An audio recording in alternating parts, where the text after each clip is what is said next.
nombre del Padre, y del Hijo, y del Espíritu Santo. Amén. Nos vamos a poner en la presencia de Dios para empezar esta contemplación. Dios te salve María, llena eres de gracia, el Señor es contigo. Bendita tú eres entre todas las mujeres, y bendito es el fruto de tu vientre Jesús. Santa María, Madre de Dios, ruega por nosotros pecadores, ahora y en la hora de nuestra muerte. Amén. San Ignacio de Loyola ruega por nosotros. En el nombre del Padre, y del Hijo, y del Espíritu Santo. Amén. Tenemos que contemplar ahora la otra escena importante de la vida y de la infancia de Jesús, uno de esos grandes misterios que el evangelista San Lucas nos revela, que es la contemplación sobre la presentación de Jesús en el templo. Como siempre hacemos en los ejercicios, cada uno hace su oración inicial, luego la composición del lugar. En este caso pueden perfectamente, como lo estamos haciendo siempre con las contemplaciones de la vida de Cristo, entrar realmente en la escena, imaginarse José, la Virgen María, que llegan al templo para presentar al niño. Pueden ver el templo en sus grandes dimensiones, la puerta, que es justamente, como lo vamos a decir enseguida, la puerta de Nicanor, es la puerta de entrada por donde entraban los israelitas a ofrecer el sacrificio. Podemos ver también cómo nos encontramos allí con el anciano Simeón, con la profetisa Ana. Podemos imaginar cada una de las palabras. Ustedes pueden leer el hecho en el Evangelio de Lucas, en el capítulo 2, después del nacimiento de Cristo, cuando se empieza a hablar de la presentación del niño Jesús 40 días después. Y ahí tienen todo ese diálogo, ese hermosísimo diálogo. Algunas de las cosas las vamos a comentar ahora en este momento. Y luego de hacer esta contemplación, es decir, y esta composición del lugar, pueden pedir la gracia. La gracia que estamos pidiendo en esta segunda semana justamente es el conocimiento interno de Jesucristo, para más amarle y más seguirle, para poderle imitar más y mejor. Ese es el objetivo de San Ignacio con todas estas meditaciones y contemplaciones de la vida de Jesucristo, sobre todo en esta segunda semana, donde vamos meditando la vida pública de Jesús. Vamos a empezar entonces a comentar este texto del Evangelio de Lucas, donde se habla de la presentación del niño Jesús. Después del nacimiento de Jesús, José encontró un lugar más decente para alojar a la Sagrada Familia. Allí, a los 8 días, realizó el rito de la circuncisión, por el que los varones comenzaban a formar parte del pueblo de Israel, formaban parte oficialmente del pueblo de Israel, y el niño recibe oficialmente el nombre de Jesús, como le había llamado el ángel antes de que fuera concebido en el seno materno. 40 días después, María y José tomaron al niño y lo condujeron a Jerusalén. Podemos imaginar todo ese trayecto desde Belén, donde el niño nace, hasta Jerusalén. Belén está hacia el norte de Tierra Santa y por lo tanto allí tenían que subir. Desde Belén se subía la colina, después de varios kilómetros se subía la colina hasta llegar a Jerusalén. Por lo tanto, 40 días después de nacido el niño, María y José entonces deciden de cumplir la ley de la purificación. Era la ley de Moisés. Y deciden entonces llevar al niño para presentarlo al Señor, como está mandado justamente en la ley. Y para presentar además un par de tórtolas o de pichones, según también lo mandado en la ley del Señor. Esto lo tienen en Lucas capítulo 2, versículos 22 al 25. Ahora bien, nosotros sabemos que ni Jesús ni María estaban obligados a seguir estas prescripciones. Ninguna impureza legal había contraído María.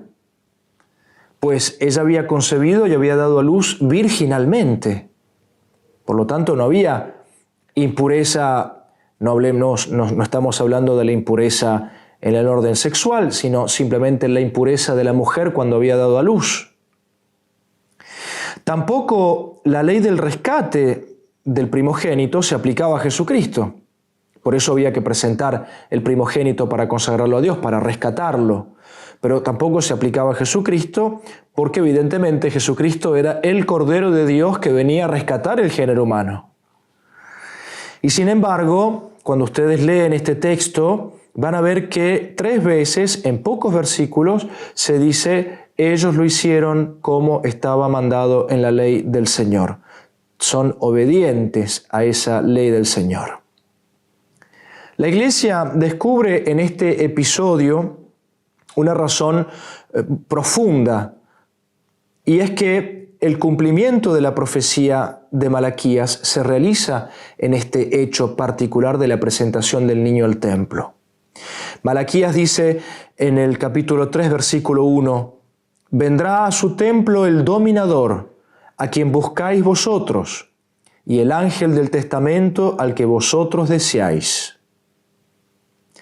Además, María entendió ciertamente que Jesús debía ser conducido al templo, no ya para ser rescatado, como los demás primogénitos, sino para ser ofrecido a Dios en verdadero sacrificio. Es decir, que la Virgen María está llevando al niño Jesús para presentarlo como ofrenda agradable a Dios. Y eso es lo que justamente dice la carta a los Hebreos en el Nuevo Testamento. Hebreos 10, versículos 5 al 7. Al entrar en el mundo, dice: «Sacrificio y ofrenda no quisiste, pero me preparaste un cuerpo. Los holocaustos y sacrificios por el pecado no te han agradado. Entonces dije: aquí vengo, como está escrito de mí al comienzo del libro, para hacer, oh Dios, tu santa voluntad».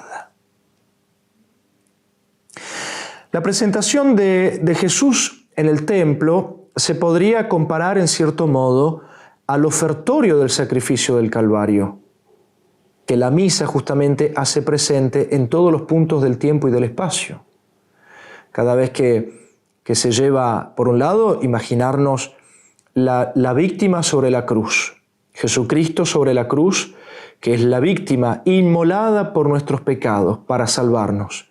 Y bien, cuando Jesucristo es ofrecido por la Virgen María en el templo, allí mismo se hace presente el ofrecimiento que María está haciendo al pie de la cruz de su Hijo mismo, que se hace víctima para salvarnos. Y este sacrificio lo podemos también ver cuando se ofrece los dones del pan y el vino, se hace la procesión de ofrenda en la Eucaristía y el sacerdote ofrece el pan y el vino a Dios, lo ofrece justamente como lo ofreció María al inicio en el templo y como Cristo mismo se ofrece al Padre en sacrificio. Es decir, el sacerdote lo que hace es justamente preparar la ofrenda para el sacrificio. En la preparación de ese sacrificio, como después en su realización en la misma cima del Gólgota, un lugar especial estaba reservado a la Madre de Jesús. Desde los primeros momentos de su vida terrena, Jesús asocia a María en el sacrificio redentor que había venido a cumplir. Esta participación en el misterio de la redención le fue revelada a la Virgen poco a poco. El ángel de la Anunciación no le había dicho nada a este propósito, pero ahora se le comunica, en este momento en el que la Virgen presenta al niño, se le comunica por las palabras de Simeón, este anciano justo y temeroso de Dios, que había recibido justamente esa moción del Espíritu Santo, le comunica a la Virgen María ese grande misterio de su participación en la redención de los hombres. El encuentro entre la Virgen y el anciano debió suceder, como les decía al inicio, en la puerta de Nicanor, que era la puerta donde estaba el atrio de los israelitas. En aquel lugar se situaba uno de los sacerdotes encargados de atender a las mujeres que ofrecían el sacrificio por sí mismas, para la purificación y por sus hijos. María estaba acompañada de José, se coloca en la fila. Podemos también nosotros estar ahí alrededor de la Virgen María y de José, tomados de sus manos, esperando entrar al templo para el sacrificio.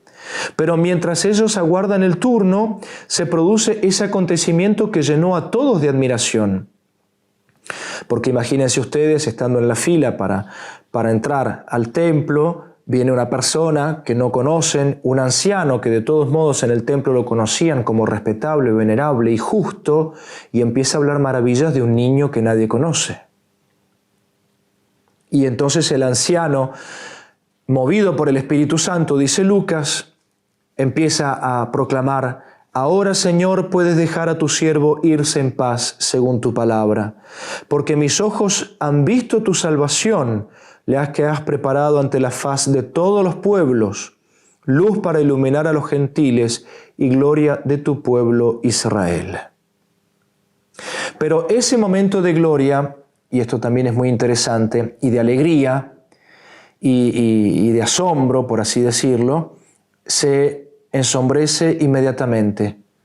Hay una tristeza que cae porque el anciano Simeón no se queda solamente con esa exultación de gozo, sino que al mismo tiempo le va a anunciar a María, lo que decíamos hace rato, le va a anunciar a María justamente el misterio del dolor.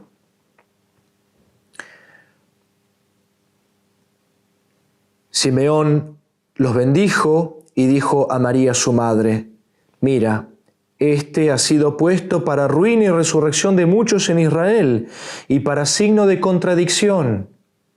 Y a ti misma una espada atravesará tu corazón, a fin de que se descubran los pensamientos de muchos corazones. A ti una espada atravesará tu corazón. Podríamos entrar en el corazón de la Virgen María, en el alma, en la inteligencia de la Virgen María, y tratar de pensar lo que ella pensó en ese momento, cómo ella se sintió en ese momento cuando le dijeron, ella llena de gozo por ser madre de ese niño que le había sido dado como regalo de Dios, y al mismo tiempo Simeón que le anuncia una espada atravesará tu corazón. La presentación de Jesús toca sin lugar a dudas el timbre de nuestra conciencia, al recordarnos justamente lo importante que es presentarnos y ofrecernos a Dios. ¿Y cuántas veces tenemos miedo de presentarnos a Dios? Primero presentarnos como somos, pero luego ofrecernos enteramente a Dios, porque tenemos miedo justamente de que Dios nos pida ciertas cosas a las que no queremos dejar. O tenemos miedo de ofrecernos a Dios y que Dios nos tome por entero y que nos diga, quiero que hagas esto, a lo cual tal vez no estamos preparados. O tal vez nuestro corazón, nuestra inteligencia, nuestra voluntad no quieren. Pero justamente este Evangelio nos muestra cómo más allá de, y malgrado la espada que puede atravesar nuestro corazón, la importancia, el valor de ofrecernos a Dios. Por eso, este presentarse ante Dios adquiere diversos matices. Primero que nada, es la donación que hacemos de nosotros mismos a Dios al escucharle, a abrir nuestro corazón. Eso ya es un ofrecerse a Dios. Al dejar que cada día vaya plasmando su obra en nuestra vida, al dejar que cada día nuestra vida se modele según su santa voluntad, según su querer, según sus mandamientos.